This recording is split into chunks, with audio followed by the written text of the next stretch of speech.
Il y a des femmes dont le parcours vous happe, des voix qu'on n'oublie pas, des présences qui laissent une trace, qui transforment l'intime en force collective. Animatrice, écrivaine, mère, femme publique et lanceuse d'alerte, elle a contribué à libérer la parole, fait évoluer la loi sur les violences sexuelles et fait bouger les lignes de toute une société. Rien que ça. De la couronne de Miss Hockey Podium à l'animatrice star des années 2000, de son départ de l'antenne à la révélation d'un passé traumatique devenu coup de poing littéraire, quel chemin! Aujourd'hui, elle revient sur nos écrans accomplie, apaisée, la cinquantaine lumineuse, tout en se levant en pleine nuit pour animer le cultissime Télématin. Elle entre dans ce restaurant chic comme un véritable courant d'air frais. Merci. J'ai fait une entrée en fanfare, en éclairement, mais hyper fort. Voici Flavie Flamand. Ça va? T'enregistres là? Ouais. Alors bien sûr, on n'a pas pu s'empêcher de papoter. Alors, quoi de neuf? Quand on s'est rencontrés, c'était Enzo qui était avec toi? Et toi? Alors, t'habites où alors? Ça a l'air tellement sympa. Il a quel âge lui? Et toi, t'as des filles? Ça veut dire quoi? J'ai pris un cours de danse. Alors ça devait être Enzo. J'ai 2 filles, ouais, 14 et 19. Et puis, à un moment, naturellement, l'interview a vraiment commencé. Flavie, quel âge tu as? Je me souviens plus de ton âge. Je vais avoir 51 ans. Hein, c'est bien. Comment tu le vis? Très bien. J'adore comment tu... Très bien. Alors vraiment, non, mais très bien. Non, mais très bien. Depuis une dizaine d'années, je vis super bien le temps qui passe. Beaucoup plus que les décennies précédentes. Je le vis très bien. D'abord, j'ai pas du tout l'impression d'avoir 51 ans. Je me sens pas 51 ans. Et quand je réalise que je les ai, je me dis, j'ai 51 ans et il s'est passé tellement de choses. Et mes 51 ans sont tellement plus légers que mes 31 que du coup, en fait, j'ai l'impression qu'en avançant, c'est un peu bateau, mais je me déleste. C'est comme un oignon, t'enlèves les couches au fur et à mesure. Oui, exactement. Et en plus de ça, quand on a... je pense que déjà, quand le temps passe, on finit par se délester au fur et à mesure de plein de choses. Mais quand en plus, on a trimballé des trucs un peu lourds et que les valises étaient chargées. Et je trouve que quand on a posé les valises, qu'on les a ouvertes, qu'on a regardé ce qu'il y avait à l'intérieur, qu'on a tout retrié et qu'on est reparti avec les vrais bagages pour avancer dans la vie, c'est plutôt chouette, quoi. Ouais, tu trouves pas? Je sais pas, mais je les ai laissées ouvertes, tu vois. Ouais, mais j'ai pas encore enlevé. Ça prend du temps aussi. Ouais, je crois. Mais déjà, les ouvrir, c'est un truc énorme. Déjà bien. Écoute-moi, il y a une chose sur toi que j'aime beaucoup. Je t'ai écouté dans l'interview de Maïté Nabiraman. Oui. Et tu dis à un moment, j'ai la chance d'être belle dans le regard des gens qui m'entourent. Et je me suis dit, elle doit être aimée, cette femme. Oui. Alors, aujourd'hui, vraiment, je peux dire que je suis aimée. Je suis très aimée. Je l'ai senti. Je te sentais très heureuse, en fait. Oui, là, je suis vraiment très heureuse, ouais. Mais oui, c'est vrai que je suis entourée d'amour, ce qui n'a pas toujours été le cas. Mais aujourd'hui, je pense que c'est lié à plein de choses. Et c'est peut-être pour ça que je te disais que mes 51 ans me paraissent tellement plus légers que mes 31. Ouais.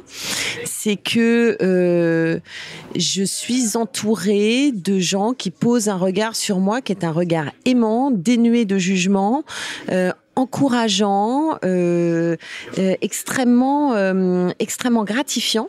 Et j'ai mis du temps à avoir cet entourage-là. Mais en fait, ça a été plusieurs étapes aussi dans ma vie. C'est-à-dire que je pense que j'ai vécu très longtemps dans une vie qui n'était pas la mienne, avec des gens qui me ressemblaient pas du tout, un environnement qui était à l'opposé de ce que j'étais. Et il a fallu que je passe par une phase salutaire et extraordinaire, dont je suis parfois encore un peu nostalgique, de solitude. Et j'ai eu des années de solitude et sur lesquelles j'ai érigé plein de choses nouvelles et qui m'ont permis après d'avoir les bonnes connexions. Comme tout à coup, tu sais, il y a une greffe et puis on voit que tout repart.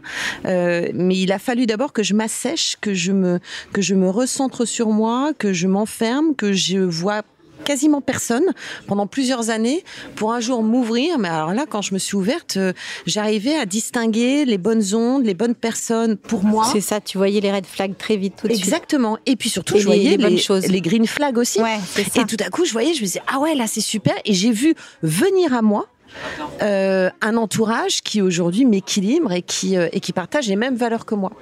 Et aujourd'hui, ouais, je suis très aimée. Je suis très aimée par mes fils, je suis très aimée par mes amis, je suis très aimée par un homme, je suis très aimée. Mais j'aime aussi beaucoup. Ouais. Mais c'est pareil en fait quand t'as plein d'amour en toi, ce que tu as forcément, et que tu t'es là avec ton paquet d'amour et que tous ceux que t'as en face de toi ne le méritent pas. C'est lourd à porter, quoi. Tu te trimbales ton amour, tu dis mais attends, je me souviens à une époque, je rêvais d'étreinte, j'en ai fait un livre. Mais oui, et d'ailleurs alors attends, j'allais te dire, parce que dans l'étreinte, tu dis longtemps, mes bras ont été orphelins. Ah oui. Et ça m'a. Ah oui, mais c'est vrai. Hein. Mais t'as déjà eu toi ce sentiment justement, cette impression d'être tellement seule que tu as envie, tu as un besoin mais irrépressible, éperdu d'une étreinte, et tu pourrais demander à un inconnu de te prendre dans les bras. Moi, j'ai parfois erré dans ma vie, marché dans la rue en me disant qu'est-ce que je pourrais demander à cette personne qui a l'air bienveillante, qui a l'air peut-être aussi seule que moi, tu voudrais pas juste me prendre dans tes bras pour que je ressente ça. Et en fait, ça m'a tellement cruellement manqué que du coup aujourd'hui, je donne des étreintes tout le temps. J'en reçois aussi. Mais quand on explore ce sentiment de solitude à ce point-là, je pense que tout à coup, après, on a que ça à donner. Tu vois ce que je veux dire ?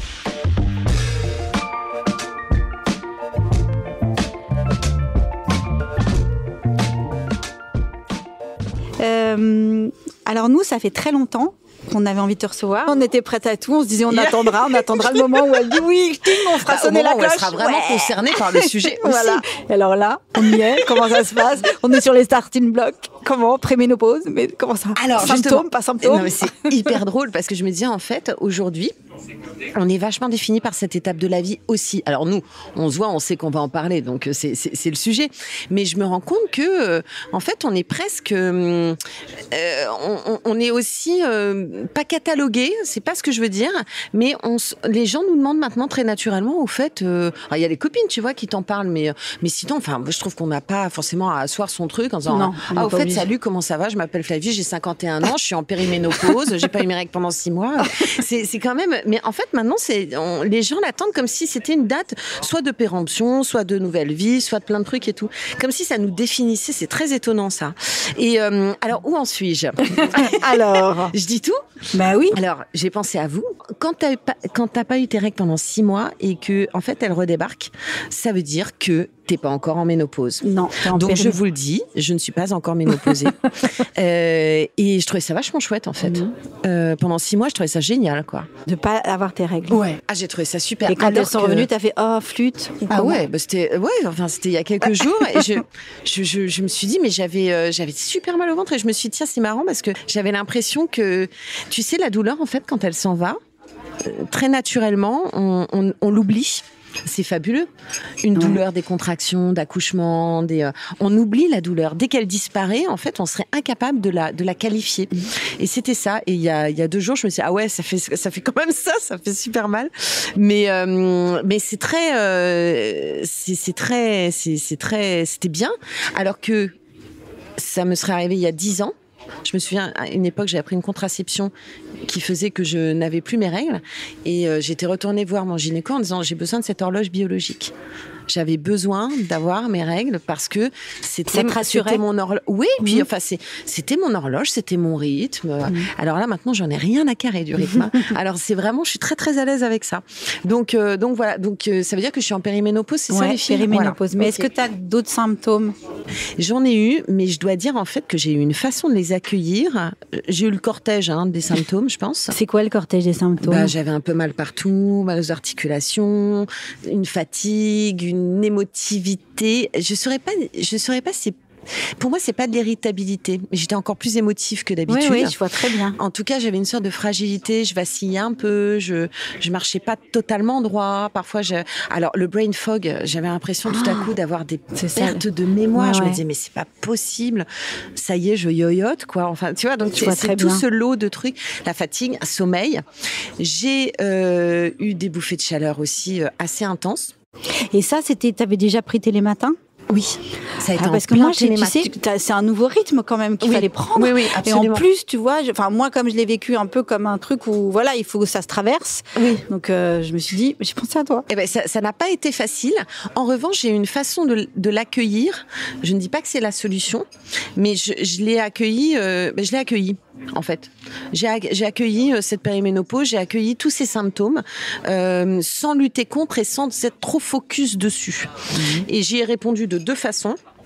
J'ai voulu avoir la périménopause assumée et chic. Donc, tu connais Nicolas Druet ? Voilà, Nicolas, on le connaît parce qu'il est réalisateur en fait de télévision. Il travaille avec nous.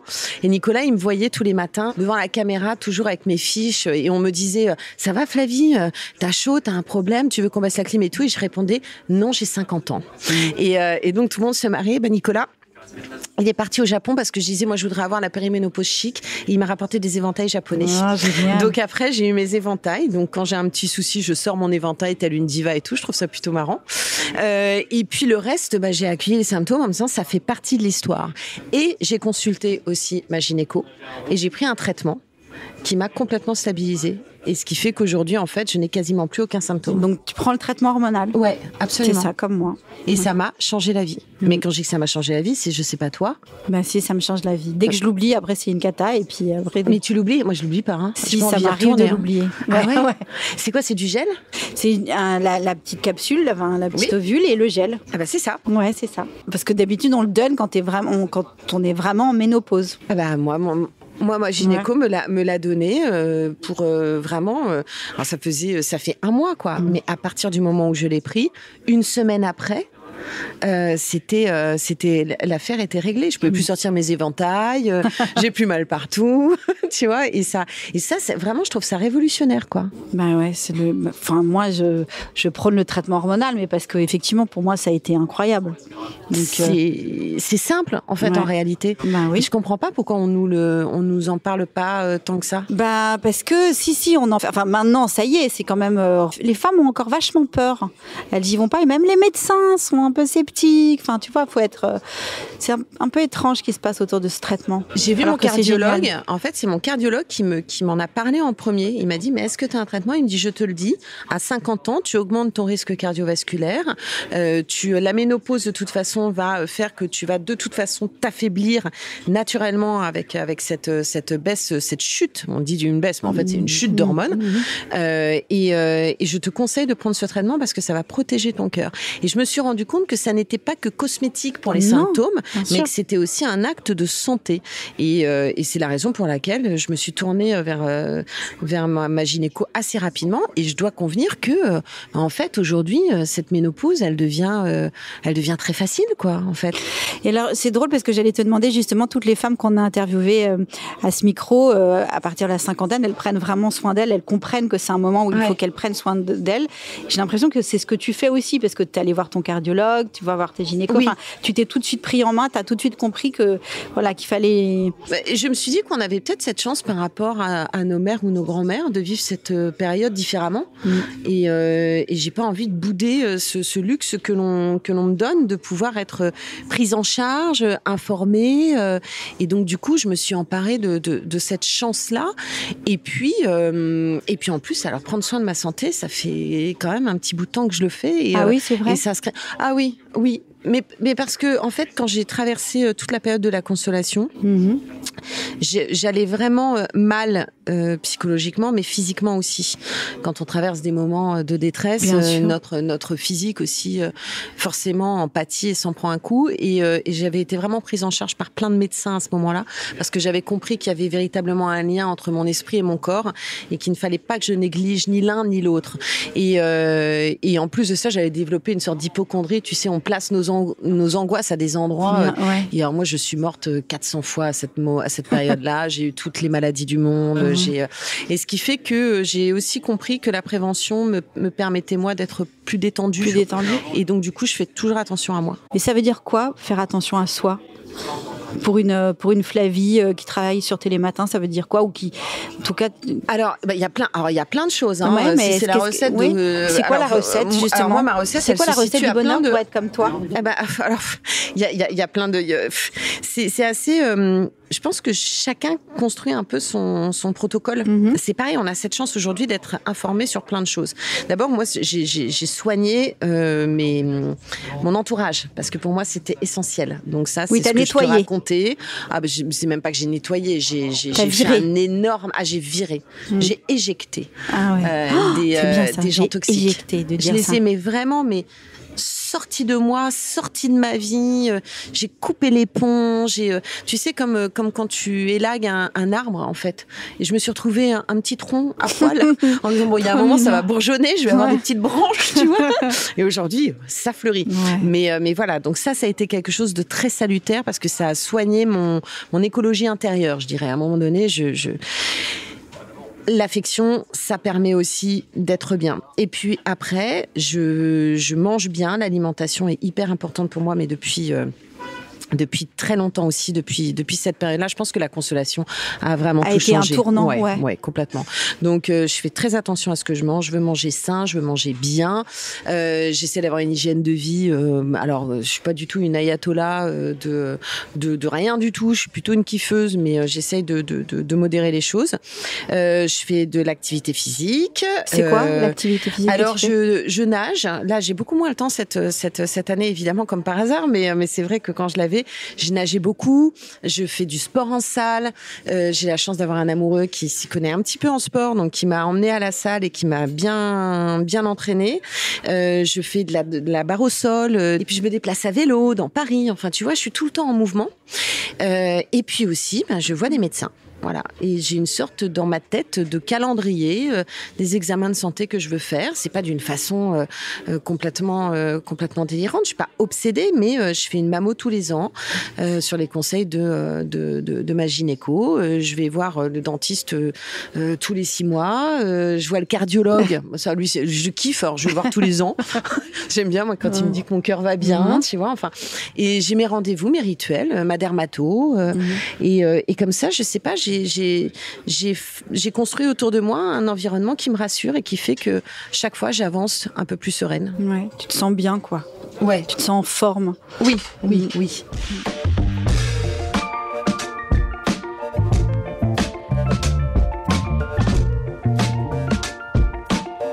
En fait, quel âge tu avais? Parce que tu parles beaucoup de la consolation, ce qui est normal d'ailleurs, mais on va en parler aussi pour me retracer un peu tout ce que tu as fait d'incroyable et ce cheminement que tu as eu.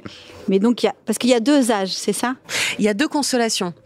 La consolation réelle pour moi, et je dirais la consolation publique avec la sortie de mon livre. La consolation réelle pour moi, c'est 2009, donc j'ai 34-35 ans. Je sors de l'amnésie traumatique à la faveur d'un drame qui est la mort de mon grand-père. Et tout à coup, mon monde s'écroule. Je n'ai plus personne pour me protéger de quoi que ce soit.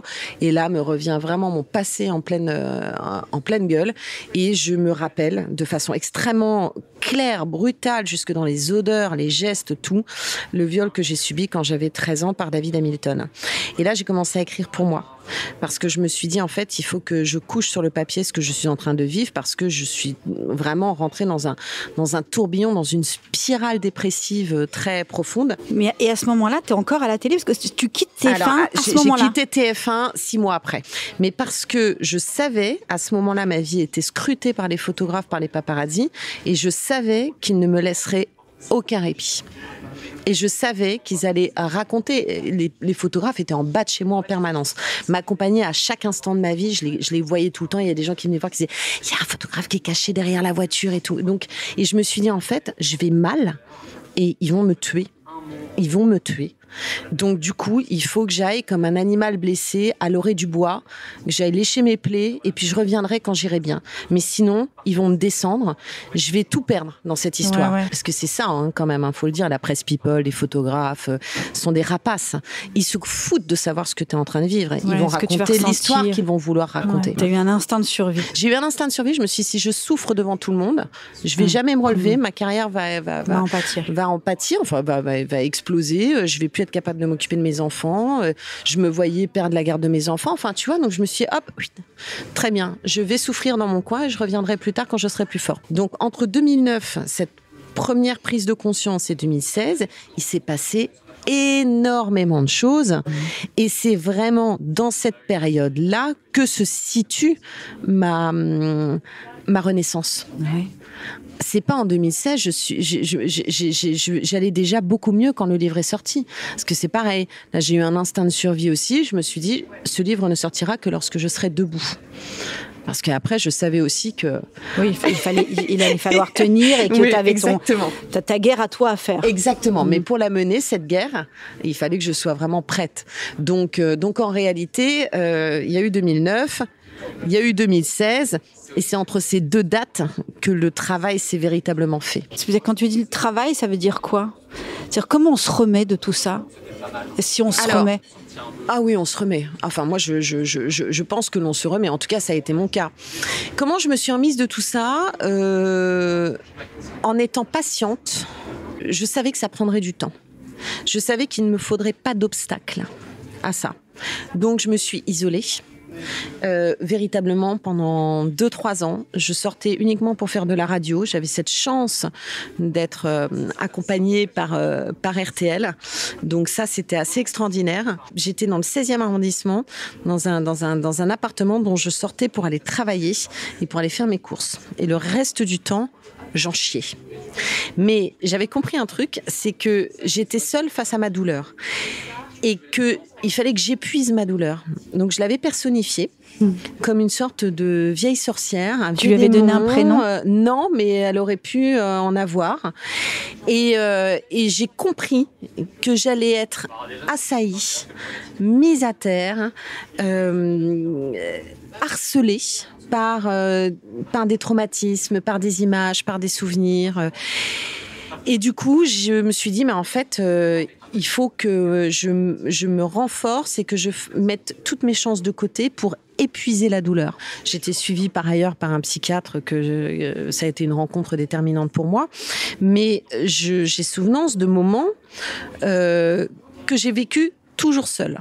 Et donc du coup, ces moments-là, seule, à affronter mes démons, à affronter la douleur presque physiquement.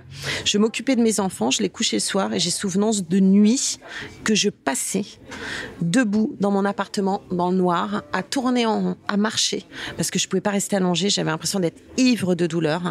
Mais je savais qu'au final, j'y arriverais. Je ne sais pas comment t'expliquer. Je me disais de nuit en nuit, de moment en moment, de combat en combat, de week-end en week-end, je vais finir par y parvenir. Et à côté de ça, je développais une hygiène de vie qui me permettait de faire face à ça.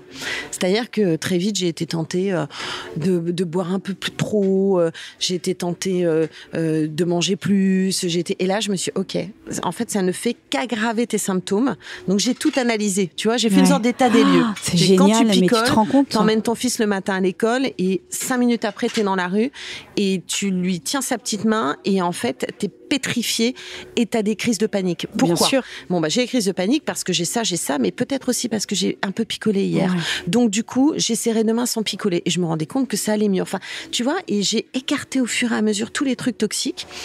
Et puis, j'étais suivie. Et puis, un matin, ça faisait plus mal. Tu vois ? Mais j'ai fait aussi, j'ai fait de l'EMDR, Tu t'es prise en main, vraiment, t'as prise en main ta douleur. C'est pour ça que j'ai appelé ce livre La consolation. Parce que je me suis consolée, c'est ce que j'écris, puisque personne ne l'a fait pour moi, il est temps que je me console. Je me suis consolée. Non, mais attends, en fait, non, mais rien, mais écoute, je sais pas, c'était magnifique, tu vois, ce que tu racontes, ça te donne, tu te dis, putain, on peut survivre à tout, tu te donnes beaucoup de force, beaucoup de clés. En fait, je sais pas, j'ai 15 questions en même temps qui viennent. C'est compliqué avec toi. Oui, pardon. Non, mais dis donc. Mais non, mais je te livre ça comme un petit. Voilà, non, tu vois, merci. C'est des petits trucs. Non, mais je me disais qu'il faudrait qu'on revienne quand même sur les lois qui ont changé grâce à ton livre. Quand même, c'est important de retracer parce que tu as fait changer 2 lois. Oui, j'ai été animée par ça et puis surtout en fait, ça c'est quelque chose qui n'était pas dans mes plans. La loi, en fait, Tu peux nous raconter ? En fait, j'ai été indignée. Si j'ai fait paraître ce livre que j'ai d'abord écrit pour pouvoir juste coucher mon chagrin sur le papier parce que ça faisait partie de ma thérapie et que j'ai toujours écrit. Mais déjà, bravo de l'avoir couché. Enfin, tu vois, pour moi, c'était... Ah oui, mais fallait que ça sorte, fallait bien le mettre quelque part, ce truc-là. Donc, je l'ai mis dans un livre. Et en fait, un jour, je suis allée voir un avocat parce que je me sentais vraiment la force de le confondre et de porter plainte. Et l'avocat m'a écouté et m'a dit, oui, mais tu as plus de 38 ans et donc tu ne peux plus porter plainte. Et c'est là que j'ai appris les délais de prescription des crimes sexuels sur mineurs. Et ça, j'ai trouvé ça dégueulasse. Et là, pour le coup, ça m'a véritablement, j'ai eu le sentiment que c'était une insulte qui était faite à la petite fille que j'étais. Véritablement. Et donc, du coup, j'ai décidé que ce livre allait paraître. Et parce que j'étais animée, je voulais dénoncer, non seulement montrer du doigt un homme qui était un violeur, mais en plus de ça, informer en disant la justice en France permet aux bourreaux, au bout d'un certain temps, de dormir tranquille pendant que nous, on passe des nuits blanches. Et ça, c'est dégueulasse. Et donc, du coup, le livre a paru en 2016. Et après, j'ai, par ce biais, pu faire quelques rencontres, parce qu'à l'époque, personne ne voulait parler de ce genre de choses. J'ai pu faire la rencontre de Laurence Rossignol, à qui j'ai fait part de mon indignation sur justement les délais de prescription, et qui m'a dit, vous savez quoi, Flavie ? Vous allez mener une mission ministérielle. Donc c'était génial parce que en fait, j'avais quitté un milieu quelques années auparavant de la télévision, tu vois, qui m'accordait une véritable confiance, mais qui me demandait juste d'être, tu vois, de faire mon office et de surtout pas faire plus. Et là, tout à coup, j'avais une ministre qui me disait, j'ai confiance en vous, vous allez mener une mission ministérielle et on va voir ce qu'on peut en faire. Et là, j'ai pris vraiment cette cause à bras le corps parce que je l'ai embrassé tout de suite. Je me suis dit, si je peux apporter quelque chose à ceux qui sont réduits au silence aujourd'hui et qui auront la possibilité de porter plainte, je vais le faire. Et donc, j'ai mené cette mission pendant plusieurs mois. On a rendu un rapport. Ça a été extraordinaire. Ça a été une aventure de dingue. Ce que j'ai vu, ceux qui ne veulent pas bouger. J'ai croisé ceux qui estiment que c'est du flan. J'ai fait se rencontrer des victimes et des acteurs judiciaires pour que tout le monde puisse se comprendre. J'ai créé des tables ouvertes. Enfin bon, bref, c'était super, c'était passionnant. Même moi, j'ai appris énormément de choses. J'ai fait rentrer la notion de l'amnésie traumatique dans les débats. Tu vois, enfin, mais je dis pas j'ai fait dans les débats de société, mais dans les débats de la mission ministérielle, parce que quand tu disais, voilà, l'amnésie traumatique et tout, en fait, souvent les magistrats ne voulaient pas en entendre parler. Aujourd'hui, on en parle, mais à cette époque-là, on voulait pas en entendre parler.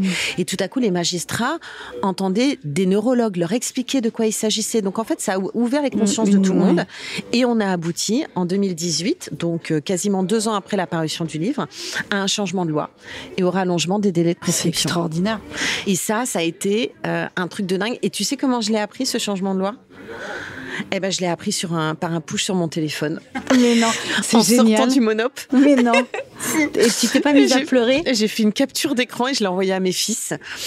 Non, je me suis dit, c'est quand même dingue d'avoir donné autant et finalement d'être prévenue par un push sur mon téléphone. C'est-à-dire qu'en fait, mais ça te remet les idées en place tout de suite. C'est vrai que tu dis, ok, tu vois, t'as le sentiment que tout de suite, qu'en fait, tu l'as fait pour la société et que ton nom n'apparaîtra jamais dans l'histoire, mais en même temps, ça a fait avancer les choses et c'est génial. Tu vois ce que je veux dire ?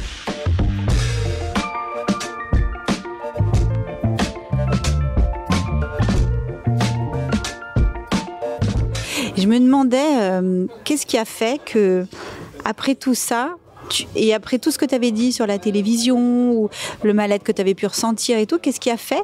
Comment ils ont réussi à ce que tu reviennes à la télé ? Moi, quand j'ai appris que tu revenais à la télé, j'étais tellement contente. Mais tu m'as envoyé un message. Mais ouais, j'étais tellement... Je me suis dit, quel bon choix. Mais comment ils peuvent faire ça ? Mais enfin, quel joli choix. Tu vois, parce que c'est important de voir une femme de ton âge, enfin de ton âge, de notre âge, bien sûr. Présenter comme ça une émission le matin, enfin ça envoie des signaux. Ouais, c'est super. Je me suis fait cette réflexion-là quand ils me l'ont proposé. Je me suis dit waouh, ils sont hyper modernes à France Télévisions. Comment ça s'est passé ? T'étais où ? T'étais en vacances ? Je me suis vraiment posé la question. Pas du tout. Et ça s'est passé très simplement. Ça s'est passé comme un coup de fil. Il se trouve que moi, Télématin, c'était une émission que j'avais super envie de présenter il y a 15 ans quand j'ai quitté TF1. Et donc, ça a été un alignement des planètes, tu vois. Et voilà. Et j'ai trouvé ça hyper moderne de leur part. Et la proposition est tombée comme ça. Et j'ai accepté comme ça parce que je me dis que c'était un super défi, que j'avais 50 ans, que ça allait m'astreindre à une hygiène de vie que je n'avais jamais eue. Parce que alors là, inutile de dire, je suis couchée à 20h30. Tu peux nous décrire parce que justement, je pense que toute cette période un peu troublante de la ménopause ou la périménopause, en tout cas, toute cette période un peu bordélique, je pense aussi que je l'ai bien vécue parce que Télématin m'astreint à une hygiène de vie absolument irréprochable. Et que je sais que je vais payer le moindre écart. Donc... Pour la première fois de ma vie, je ne fais pas d'écart. Donc, je me tiens hyper à carreau. Donc, j'ai une vie, écoute, qui est réglée comme du papier à musique. Vas-y, raconte. Tu nous fais le protocole de ta vie. Tu vas voir, c'est très simple. Je me lève tous les jours vers 4h du matin. Au début, c'est très, très, très difficile. Le premier matin, tu y arrives. Le deuxième matin, tu dis... c'est comme à l'école. La première fois que tu vas à l'école, tu dis, mais en fait, ça va durer comme ça pendant toute ma vie. Mais les premiers jours, tu y vas, t'es content. Et puis après, tu trouves ça super difficile. Donc, ça a été le cas. Je me suis pris un autobus en pleine poire pendant 3 mois pour choper ce rythme que j'ai maintenant. Je me réveille à 4h du matin. Je pars de chez moi à 4h30, 4h45. J'arrive à France Télé à 5h. Je suis en réunion de rédaction dès 5h jusqu'à 5h30. 5h30, je descends au studio, on me prépare, on me transforme en Flavie Flament, parce qu'inutile de dire que quand j'arrive, ma reconnaissance faciale, quand j'arrive à France Télévisions, ne me reconnaît pas. Et on me transforme en Flavie Flament, je suis sur le plateau, je pars pour 3 heures de direct. Ouais. Après ça, on a à peu près 3 heures de réunion et de préparation sur les thèmes du lendemain avec la rédaction.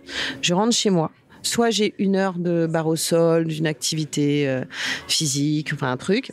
Je déjeune, mais tu vois, une viande grillée, j'ai envie de dire légumes, enfin parce que des légumes. Oui, j'ai pris un petit déjeuner le matin hyper protéiné avec du pain que je fais, avec du skyr, enfin plein de trucs. Du pain que tu fais ? Oui, je fais mon pain. Ah, mais comment tu fais ton pain ? Ouais, je vais t'expliquer ma recette après. Et ensuite, je déjeune, je dors une demi-heure, 3/4 d'heure, pas plus, parce que sinon, je suis dans le gaz. Ouais. Et là, j'ai 1 heure, 1 heure et demie devant moi. Et après, je prépare mon émission du lendemain que j'écris pendant 2-3 heures. Je dîne et je me couche. Voilà. Donc, c'est aussi simple que ça. Et je suis dans mon lit tous les soirs à 20h30. Je suis comme une petite mémé dans mon lit. Je prends ma mélatonine. Je lis quelques pages d'un bon livre et je m'endors. Ouais. Et je me réveille à 4h le lendemain matin. Dis donc, c'est pas très fun. En même temps, c'est fun de faire ce que tu fais. Alors, c'est fun de faire ce que je fais. Ma vie sociale en a pris un coup, mais je me rattrape les week-ends. Ouais. Et je découvre ce que c'est que d'être matinale, ce qui n'avait jamais été mon cas. Jamais. Et je me sens bien, je me sens bourrée d'énergie, mais parce que j'ai cette régularité. Moi aussi, j'ai besoin d'un cadre. Je suis très heureuse dans un cadre. Mais finalement, en fait, on aspire à sortir du cadre. Puis bon, il y a plein de domaines dans lesquels on sort du cadre. Mais je trouve que pour ça, en fait, c'est quelque chose de très structurant. C'est quoi la recette du pain ? Alors, c'est hyper simple. C'est un pain protéiné que je fais un soir sur 2. Je mets 300 grammes de skyr. Je mets un petit filet pour le moelleux d'huile, de cameline ou un truc comme ça. Je mets des flocons d'avoine. Mais vraiment, j'en mets, tu vois, à la louche, mais de sorte à faire comme une sorte de pâte. Je mets 2 œufs. Je balance des graines, des raisins, des cranberries, tout ce que je veux. Et je mets ça dans un moule à cake et je fais cuire à 220 pendant 1 heure. Attends, je vais faire ça ce soir. C'est un pain super vitaminé qui est hyper bon et qui te cale. Et en plus, ça, t'as que des bonnes choses parce que tu prends du bio et tout. Et ça te permet de tenir. Quoi. Ça sent plein de protéines. Le skyr étant notre meilleur ami. Le skyr est le meilleur ami de la femme de 50 ans. Exactement. Donc voilà, tu pourras essayer, tu m'en donneras des nouvelles. Oui, je vais le faire là.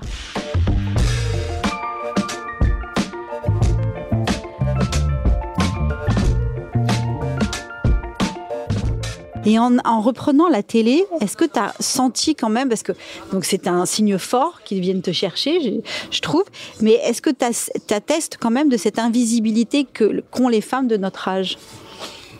Oui, et en même temps, c'est bien la preuve que les choses évoluent. C'est vrai, oui. C'est-à-dire que moi, je présente Télématin, toi, entre autres, dans Bel et Bien. Et je trouve qu'un truc formidable que tu fais en ce moment, depuis quelques temps, tu fais des photos canonissimes. Ah, j'adore. Ah si, il faut exploiter ça à fond les ballons. Parce que vraiment, je trouve que tu n'as jamais été aussi belle que sur les... gentille. Non, mais je trouve que il y a une puissance. Une saine provocation, une puissance. Il y a un truc qui est très, très beau. Donc, toi, tu le fais. Enfin, je veux dire, depuis quelques temps, j'ai posté mes fesses il y a 1 an. Je trouve que depuis quelques temps, les femmes, elles s'expriment davantage et elles se sentent mieux. Et c'est à travers peut-être un poste... On peut revenir sur le poste des fesses. Le poste de mon cul, par exemple, je sais qu'il a changé beaucoup de choses. Alors, qu'est-ce qui s'est passé ? Tu peux nous raconter le poste des fesses, le fameux poste ? J'accepte, il y a 1 an et demi, une interview de 50 minutes Inside. Je prends rendez-vous pour faire cette interview au sortir d'une émission de radio que j'avais enregistrée l'après-midi et je suis sapée. Bon, c'est sûr que ce jour-là, mais c'est comme ça, mais j'aurais peut-être dû repasser chez moi pour essayer de m'habiller un peu mieux. Et donc, je vais directement à l'interview et je porte un pantalon hyper confort, baggy, un peu large, voilà. Et puis surtout, ça faisait un petit bout de temps que j'étais pas, revenue à l'antenne, télé et tout. Il se trouve que, comme toutes les femmes qui mûrissent et puis qui s'éclatent et puis qui vivent comme je vis, j'ai pris du poids. Mais ce que je vis plutôt très bien. Et l'émission est diffusée et là, je vois des gens et principalement des femmes d'ailleurs, qui vraiment, utilisent des mots mais épouvantables. Elle est méconnaissable, elle a pris du poids, mais elle est énorme, c'est elle la petite fiancée des Français. Enfin, et en fait, j'allais rentrer en studio pour faire une émission de radio et je tombe sur le truc. Et là, je m'y attends pas parce que, je sais pas, moi, je donne jamais trop de baffes aux gens, quoi. Et là, je me prends des beignes, quoi. Tu sais, j'ai l'impression que c'est un truc qui va dans le sens dans l'autre. Il s'est passé la même chose là. Mais bien avec sûr, Romane je suis Bourringer. mémère. Oui, je suis mémère, voilà. Exactement. Mais Romane, on est mémère. Mais ouais, et on est tellement fiers d'être mémère. Ouais. Et d'autant plus que moi, j'avais vu des images de Romane à Cannes et je m'étais dit, waouh, elle est super, elle est belle, bon, bref, peu importe. Et donc, ouais, c'est la team mémère. Et toujours est-il que je reçois ça et je me dis, mais c'est en fait d'une violence inouïe. Je fais mon émission de radio. Je ressors de là et je réfléchis et je me dis c'est ultra violent, je le reçois comme une paire de claques, mais en même temps j'ai un recul, on a dit tellement de conneries à mon endroit que ça passe très vite, mais je me dis mais comment ça se passe pour les plus jeunes ? Pourquoi est-ce que tout le monde est confronté à ça, à cette attaque comme ça du physique sur les réseaux ? J'avais jamais vu ça. Et il se trouve que 2 semaines avant, j'étais en vacances toute seule en Italie et que le matin, quand je m'étais levée, j'avais croisé mes fesses dans le miroir et je m'étais dit waouh, joli popotin. Et j'avais fait une photo de mes fesses que j'avais failli effacer à mon retour de vacances en me disant enfin quand même tu vas pas te trimballer une photo de tes fesses comme ça sur ton téléphone, c'est un peu ridicule. Et je ne l'avais pas effacée, je ne sais pas pourquoi. Je rentre chez moi et là tout s'aligne et je me dis cette photo que j'ai prise il y a 2 semaines, elle est parfaite. Et j'ai fait ce post. Et je suis allée prendre une douche, j'ai vécu ma vie et tout. Et quand je suis revenue, j'ai vu que ça a explosé les compteurs. Et c'est là que, je sais pas, il doit y avoir 200 000 likes sur cette photo. Donc voilà. Et ce post, je l'ai fait aussi hyper naturellement, hyper spontanément, dans une sorte d'indignation. Mais pas, tu vois, il y avait pas de colère, pas de rage, quoi. C'est, ouais, je vous montre mes fesses qui sont faites de joie, de caresses, de vin, de bouffe, et voilà, aimez-vous, quoi. Et puis arrêtons-nous à ça, quoi. Je trouve qu'aujourd'hui, en fait, on s'attache vraiment à des choses qui n'ont pas d'importance, encore plus qu'avant. Et c'est quelque chose qui, plus le temps passe, plus, pour le coup, ça me pèse. Et plus j'ai envie de péter les codes en disant, mais qu'est-ce que ça peut vous foutre ? En fait, en réalité, il n'y a pas des choses un petit peu plus importantes que de définir une personne sur, tu vois, ce qu'elle peut représenter physiquement. Pourquoi est-ce qu'à un moment donné, quand on a des rondeurs, on serait pas sexy ? J'ai cette chance de partager ma vie avec un artiste, un peintre, qui, quand on a très très envie de savoir qui est ton amoureux. Hein, mais personne ne peut le connaître parce que c'est quelqu'un qui n'est pas connu, qui en plus tient à rester dans son anonymat. Mais c'est quelqu'un qui, quand un jour je rentrais le ventre parce qu'il avait posé la main dessus, m'a dit, mais Flavie, les musées du monde entier sont peuplés de ventres comme le tien. Quand on entend une phrase comme ça, on n'a plus de problème. Tu vois ce que je veux dire? Et ça, c'est quelque chose qui est hyper précieux, de pouvoir rencontrer des gens comme ça, de pouvoir être aimé par des gens comme ça, qui posent un regard sur la vie, sur la transformation, sur l'évolution, qui est un regard de cette intelligence-là. Et en soi, c'est pas compliqué d'accéder à cette intelligence. Il faut juste faire tomber les barrières, quoi. Mais est-ce que tu crois que, j'allais dire, l'âge et la ménopause, et la préménopause en tout cas, ça te donne pas une certaine puissance aussi?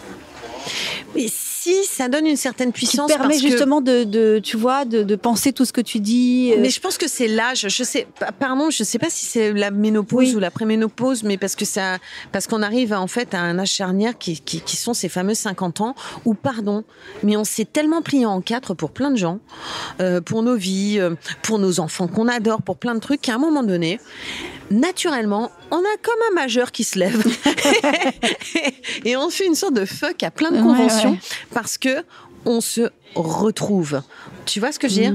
On se récupère, on refait connaissance avec nous-mêmes. Et toutes les petites voix en nous là qui murmuraient, finalement, commencent à prendre de l'ampleur et tout. Mais ça, je crois aussi que c'est le fait d'avoir traversé la vie, d'avoir des expériences. Et puis, c'est ce que je disais tout à l'heure, de se rendre compte que finalement, c'est pas si grave de l'ouvrir, quoi. C'est juste ça. Et pour moi, en tout cas, c'est comme ça que ça se passe. Et de façon plutôt très apaisée. Très apaisée. Et c'est la même chose. Mais en revanche, je pense, pardonne-moi, mais je pense que sur le temps qui passe, le physique, je pense que d'être aimé par des gens qui nous aiment véritablement pour ce que l'on est, c'est quand même une chance inouïe et ça aide. Oui, bien sûr. Moi, je sais que si on ne posait pas ce regard-là sur moi, peut-être que je serais beaucoup plus impitoyable, beaucoup plus dure avec moi-même. Si j'étais avec quelqu'un qui me, tu vois, me rappelait le temps qui passe, qui me comparait tout le temps. Non, moi, quand je suis la plus belle dans les yeux de mes enfants, dans les yeux de mon homme, et parce que je suis ce que je suis, ça n'a pas de prix, quoi. C'est une chance inouïe que j'ai. Tout le monde n'a pas cette chance-là. Non, je te le dis, c'est une chance inouïe ce que tu as. Ouais, je sais. Je sais. Oh, t'es trop mignonne. Non, c'est vrai, je sais. Tu souris, t'es trop heureuse. Elle est heureuse, là. Vous la pouvez pas la voir, mais là, elle a un sourire, elle est toute belle. Ouais. Oh là là, c'est beau.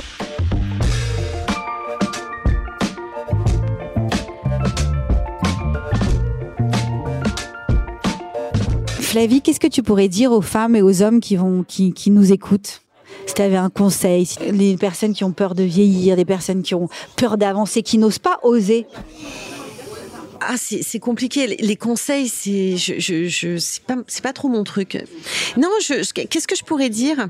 Ça paraît super bateau, mais souvent, je regarde les gens dans le métro, je regarde les gens, tu vois, dans la rue, et j'ai l'impression qu'en fait, ils subissent leur existence.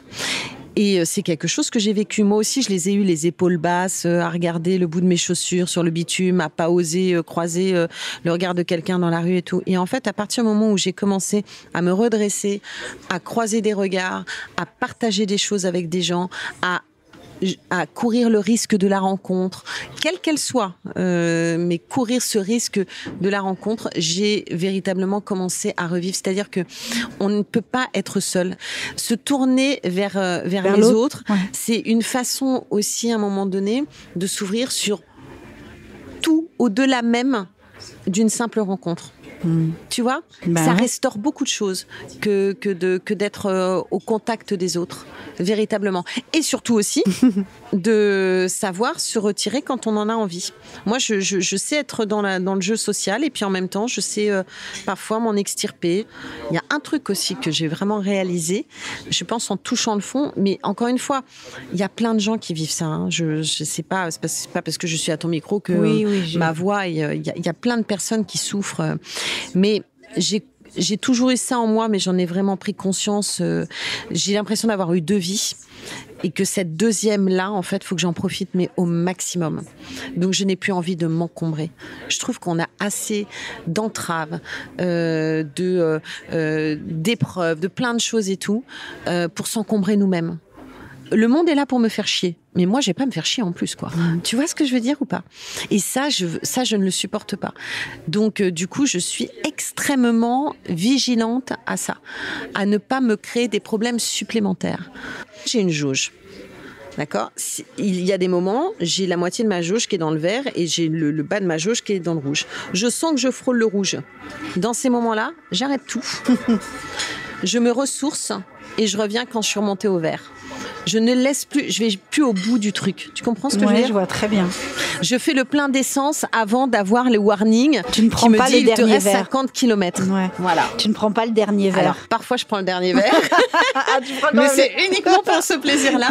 Mais sinon, je veille toujours à ne jamais dépasser une limite qui pourrait avoir des conséquences sur l'ensemble de mon existence. Et je ne pense qu'à moi.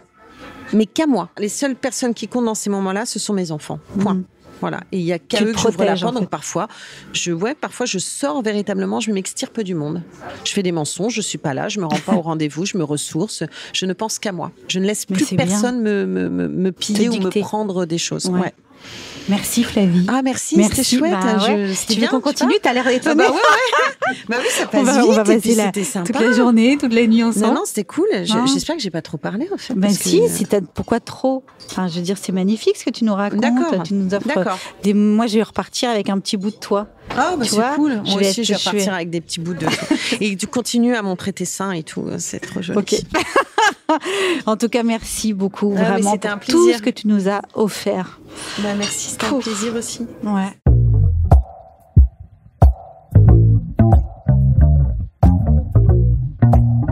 Tel un phénix, Flavie a trouvé la force de se réinventer, de se reconsidérer. Et si elle vit aussi bien sa cinquantaine, c'est sans doute parce qu'elle a compris, depuis un moment déjà, l'importance de prendre soin d'elle. C'est valable pour beaucoup de choses dans la vie. Quand on anticipe un peu, ça se passe souvent mieux. La ménopause ne fait pas exception, elle aussi peut se préparer. C'est justement le message de Bérengère Philippon, coach en nutrition, qui vient de publier « Je prépare ma ménopause », un livre clair, vivant, truffé de schémas, de dessins, de couleurs et surtout d'informations concrètes et de conseils utiles, notamment sur l'alimentation. Les bases, on commence à les connaître depuis le temps, mais Bérengère m'a parlé de quelques pépites, ces super aliments, parfois méconnus, aux vertus nutritionnelles étonnantes. Zoom sur ces alliés du quotidien, à la portée de tous et qui peuvent vraiment nous faire du bien. On connaît tous un peu les grands piliers de l'alimentation. On peut le rappeler vraiment très brièvement, mais en gros de pas faire l'impasse sur les protéines parce que les protéines souvent elles sont oubliées et qui dit manque de protéines dit problème derrière de risque d'ostéoporose, de fonte musculaire encore plus importante, ce qui peut après créer une prise de poids encore plus importante. Enfin. Et puis les protéines, c'est quand même des briques qui nous permettent de fabriquer tous les tissus, donc faut vraiment pas les oublier. Et c'est souvent l'erreur numéro 1 que je constate moi personnellement. Après, réduire tout ce qui est féculent, sucre, parce qu'on a tendance à en prendre beaucoup trop, et ça va inflammer le corps. On a aussi un travail sur l'équilibre des graisses, parce que les graisses, elles sont surtout pas à bannir. Faut juste bien les équilibrer, et c'est ça qui va faire la différence. Et ensuite, j'irais miser vraiment sur les fibres qui vont nous rassasier, qui vont nous permettre aussi d'avoir un meilleur transit et un meilleur équilibre intestinal. Boire évidemment plus d'eau, voilà, ça c'est on va dire les très grands principes. Et après, souvent ce qu'on oublie, c'est que dans l'alimentation, on a pas mal de petites choses, toutes simples, mais qui peuvent faire la différence. Des petits plus, voilà, qu'on peut trouver, qu'on peut rajouter un peu dans l'alimentation comme on veut. Par exemple, les algues, les petites paillettes d'algues là qu'on trouve facilement dans un magasin bio, qui vont nous permettre en fait d'avoir suffisamment d'iode. L'iode, donc c'est un minéral qui est consommé par la thyroïde et elle en a besoin en fait pour fabriquer les hormones thyroïdiennes. Et donc c'est vrai qu'on a besoin d'en avoir suffisamment. Et c'est pour ça qu'à l'époque d'ailleurs, il y avait le sel qui avait été, on avait rajouté de l'iode dedans pour être sûr que les populations en aient suffisamment. Sauf qu'avec le temps qui passe, il y a de plus en plus de personnes et moi-même, j'utilisais par exemple plutôt du sel de Guérande, le fameux sel de Guérande qui super machin, mais il y a plus d'iode dedans et donc c'est vrai que l'iode ça vient surtout de tout ce qui est mer, donc évidemment les crustacés, les poissons, etc. C'est pas automatiquement quelque chose que je mange tous les jours et on se rend compte que on a besoin quand même d'une petite quantité d'iode chaque jour. C'est intéressant d'ailleurs de regarder sur ces analyses de sang. Souvent en plus c'est quelque chose qui est mesuré, les hormones thyroïdiennes, de voir où on en est. Et si on voit qu'on est un petit peu, des fois on est dans la norme, mais on est plutôt dans une norme basse. Et dans ces cas-là, en fait, reprendre un petit peu plus d'iode, ça peut permettre de rebooster un petit peu la thyroïde pour que derrière, rebooster en fait notre métabolisme de base et du coup éviter le risque de prise de poids aussi. Ça peut être lié à ça. On peut en mettre un petit peu comme ça sur une salade, sur des légumes. Ça n'a pas un goût. Ça a un côté intéressant parce que ça va donner une impression salée, alors que derrière c'est pas très très salé, et ça permet du coup de mettre moins de sel dans ses plats. L'iode, c'est vrai, c'est pas la première chose à laquelle on pense. Merci pour l'info en tout cas. Mais quoi d'autre alors? Quand on a des problèmes d'inflammation, c'est intéressant d'utiliser d'avoir une alimentation qui est riche en antioxydants pour essayer de calmer les inflammations.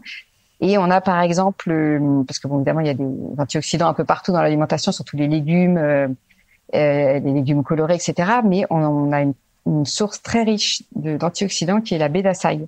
A-cécédille, A-I-tréma. On en trouve en magasin bio. Hein.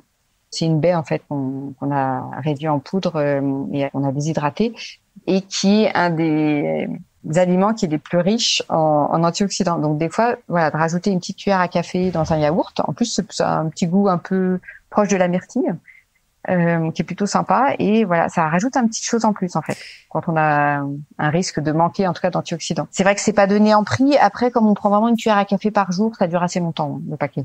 Iode, baie d'Açaï, ok. Que des choses auxquelles on pense pas tout de suite. Est-ce que vous avez d'autres exemples? Oui, par exemple le psyllium que je trouve vraiment bien. Alors ça, il commence à être un peu plus connu, le psyllium blond. C'est une sorte de poudre et ça s'achète. Alors on en trouve même en grande surface maintenant. Moi, j'en trouve au rayon bio toujours, mais en grande surface ou évidemment en magasin bio. Car il a un vrai rôle sur le transit, et aussi bien si on a des problèmes de constipation que si on a des problèmes de diarrhée. Et parce qu'en fait derrière, c'est quoi le psyllium? Ça vient d'une plante, hein, c'est des fibres, en gros, des fibres solubles, donc qui sont douces et pas du tout irritantes pour les intestins, et qui vont vraiment aider à nourrir le microbiote intestinal, les bonnes bactéries qui derrière vont pouvoir mieux se développer et après pouvoir vraiment améliorer le transit, voilà, aussi bien d'un côté que de l'autre. Et d'en prendre une cuillère à café par jour à réhydrater dans de l'eau, par contre, c'est vraiment bien. Et moi personnellement, alors je le mélange après une fois que je l'ai réhydraté dans de l'eau, je le mélange dans un yaourt parce que sinon ça a un goût un peu particulier. Voilà, faut aimer. Mais après, on peut même l'utiliser dans les recettes pour faire des cakes, des pancakes, même dans la pâte à pizza, et ça apporte un côté moelleux. Par exemple, le pollen aussi qui est intéressant, qui va apporter pas mal de protéines, des vitamines, des minéraux, même des antioxydants. Puis je trouve que le goût est vraiment agréable. On peut en mettre un petit peu, voilà, en une petite cuillère à soupe sur un yaourt, ça donne un petit truc un petit goût un peu sympa. On a aussi la levure de bière en paillettes que je trouve intéressante parce qu'en fait 2 cuillères à soupe de levure de bière en paillettes, ça fait quand même 5 grammes de protéines. Donc comme on essaye des fois d'en avoir un peu plus, moi je trouve qu'en plus le goût est sympa. On peut le mettre sur des légumes, sur des salades, et voilà, c'est toujours 5 grammes de plus, donc c'est pas inintéressant. Puis il y a évidemment des vitamines du groupe B, il y a aussi des fibres, enfin, voilà, il y a d'autres choses, donc ça peut être aussi un petit plus. Mais par exemple, si on veut avoir son quota de sélénium, qui est un antioxydant par jour, 2 noix du Brésil à peu près, ça suffit à avoir son quota de sélénium. Donc on pourrait se dire tiens, chaque jour je prends 2 noix du Brésil. Après en dehors de tout ça, on sait, mais faut vraiment pas hésiter à rajouter des herbes et des épices, parce que ça c'est aussi c'est vraiment des petits plus santé qui sont pas négligeables. On y pense, enfin, on se dit que c'est plus pour le goût aussi, hein, mais ils ont un potentiel de vitamines, d'antioxydants, de minéraux qui, mis bout à bout, si on en met régulièrement, et ça compte. C'est vrai qu'il faut y penser à ces petits plus, ces petits coups de pouce, on va dire, santé. Alors Bérengère, vous êtes experte en nutrition, mais vous êtes aussi en préménopause, d'où l'idée justement de ce livre. Y a-t-il des mythes sur la ménopause qu'il est urgent de déconstruire selon vous? Il y en a plusieurs, mais je dirais que le plus important, souvent à cette période, ce qui fait peur beaucoup de femmes, c'est la prise de poids. Comme si ça a été obligatoire, qu'on n'avait pas le choix, que c'était évident qu'on allait prendre du poids. Si on fait vraiment rien et qu'on continue comme avant, oui, sûrement, mais je pense que c'est pas une fatalité. Que justement, en se prenant soin de soi, on peut soit éviter, en tout cas, éviter la prise de poids, voire il y a des femmes qui avaient envie de mincir et qui arrivent parce que justement c'est le moment où elles commencent à prendre soin d'elles. Voilà, donc c'est pas une fatalité. Par contre, oui, il y a des solutions et je pense qu'il faut pas avoir peur de ça. Et puis de toute façon, forcément, la répartition des graisses risque quand même de changer au niveau du corps. Donc oui, il y aura sûrement des changements, mais en tout cas pas automatiquement avec une prise de poids énorme, ça c'est sûr. On peut faire vraiment quelque chose là-dessus. Changer son alimentation, améliorer considérablement son hygiène de vie, ça peut faire peur, avouez-le. Ça peut même paraître impossible. Que diriez-vous, en fait, aux femmes que toutes ces injonctions, d'ailleurs, comme moi, pourraient décourager ? Je pense que vraiment, il faut se dire qu'il faut y aller par étapes. Et quand je dis par étapes, ça peut être toute petite étape. De se dire juste d'abord, je vais travailler sur mon petit déjeuner. Je pense par exemple quand on se décide à travailler un petit peu son alimentation, de se dire même pendant 1 mois, je travaille que sur mon petit déjeuner, le reste on verra après. Déconstruire une habitude, ça prend du temps, et en créer une nouvelle, ça prend du temps. Et donc c'est pour ça que on y va par étapes. Effectivement, pour pas se mettre une charge mentale de malade, on se dit j'en fais qu'une à chaque fois, j'avance petit à petit. Et je trouve ça intéressant d'avoir un petit cahier où on avance, on note ses progrès, on travaille vraiment sur des choses très simples au début. Et ça peut être, moi je sais que ce que j'avais fait, c'est que j'avais noté plein de petits objectifs que je pouvais faire, et j'avais des étapes qui étaient très très, on va dire, simples. Il y en avait une, c'était juste essayer de boire plus. Donc je m'étais dit bon allez, je vais essayer de prendre avec moi toujours une petite gourde, comme ça au moins je suis sûre que je boirai plus. Enfin, c'est vraiment des petites actions. En fait, c'est pas automatiquement, c'est-à-dire du jour au lendemain, je vais faire 10 séances de sport par semaine. Non, pas du tout. Et là aussi, je pense qu'il faut pas automatiquement se dire j'attaque l'alimentation, le sommeil, le sport, enfin sinon là on n'y arrive pas. Et puis aussi la dernière chose, c'est au niveau de l'alimentation, parce que c'est mon cœur de cible, c'est essayer de continuer à se faire plaisir en mangeant. Et moi, c'est vraiment ce que j'ai voulu transmettre dans le livre, c'est qu'on peut quand même se faire plaisir en mangeant. Je propose pas du tout des recettes où on prend que des légumes vapeur avec du poisson blanc vapeur, pas du tout. Parce qu'en plus c'est pas très équilibré, il faut que ça soit quelque chose il faut pas oublier les graisses qui sont indispensables. Je propose une cuisine qui est assez simple. Le but c'était pas de faire compliqué, parce que je sais qu'on a une grosse charge mentale, et surtout de se faire plaisir en cuisine, parce que sinon on va pas tenir. Si on garde pas le plaisir en tout cas de manger, enfin moi je sais que je suis très gourmande et ça aurait été impossible. Donc oui, on trouve des alternatives. Je dis pas que on peut des fois faire des petits écarts, ça c'est sûr, mais en tout cas on peut trouver des alternatives qui sont plus saines et qui vont quand même nous plaire. Et je pense que c'est ça qui fait la différence.